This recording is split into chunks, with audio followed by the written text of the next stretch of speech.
ഇന്നത്തെ വ്ളോഗ് ഞാൻ വീട്ടിൽ പോണ വ്ളോഗാണ് കേട്ടോ. ഞങ്ങളെ വീടിന്റെ ഒരു പാലുകാച്ചൽ ആ ഒരു ഫംഗ്ഷനിലേക്ക് എത്തിയിട്ടുണ്ട്. ഞങ്ങളെ വീട് എന്ന് പറയുമ്പോൾ എൻ്റെ അമ്മ ഉണ്ടാക്കുന്ന വീടാട്ടോ. അന്നത്തെ കഴിഞ്ഞ വ്ളോഗിൽ ഞാൻ പറഞ്ഞിട്ടുണ്ട് ഒരു കുത്തിപ്പൊക്കുന്ന സാധനം.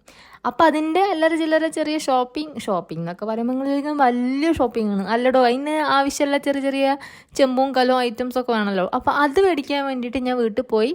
വീട്ടിൽ നിന്നല്ല കേട്ടോ മേടിക്കണത്, വീട്ടിൽ നിന്ന് അമ്മേനെയും കൂട്ടിയിട്ട് അമ്മയുമായിട്ട് പുറത്തിറങ്ങി കേട്ടോ. സത്യം പറഞ്ഞാൽ ഒട്ടും വിശ്വസിക്കാൻ പറ്റണില്ല കേട്ടോ. കാരണം അമ്മ വീട് വെച്ചു, അതിന് പാല് കാച്ചലായി, മറ്റേത് പണി നടക്കുമ്പോൾ പണി നടക്കാണെന്ന് പറയായിരുന്നു. ഇപ്പം അതാ വെള്ളിയാഴ്ച, അതായത് അടുത്ത മാസം 1-ാം തീയതി വീടിന്റെ പാല് കാച്ചലായി. അപ്പം അതിനോടനുബന്ധിച്ചുള്ള ചെറിയൊരു പർച്ചേസിങ് എനിക്കല്ല അമ്മയ്ക്ക് വേണ്ടി. കുറച്ച് നേരത്തെ ചെറിയൊരു കൺഫ്യൂഷനേഷൻ ഞങ്ങളൊരു ഡ്രസ്സ് അല്ല ഒരു മെറ്റീരിയൽ എടുത്തിട്ട് അങ്ങനെ അത്യാവശ്യം സാധനങ്ങളൊക്കെ മേടിച്ച് അലച്ചിലൊക്കെ കഴിഞ്ഞപ്പോഴത്തേനും ഭയങ്കര ടയേർഡായി. അതാട്ടോ ഇന്നത്തെ വ്ളോഗ് ലേറ്റ് ആയി പോയത്. അപ്പം ഇനി അടുത്ത പാട്ടിൽ അടുത്ത വിശേഷങ്ങളായിട്ട് കാണാം. ബൈ.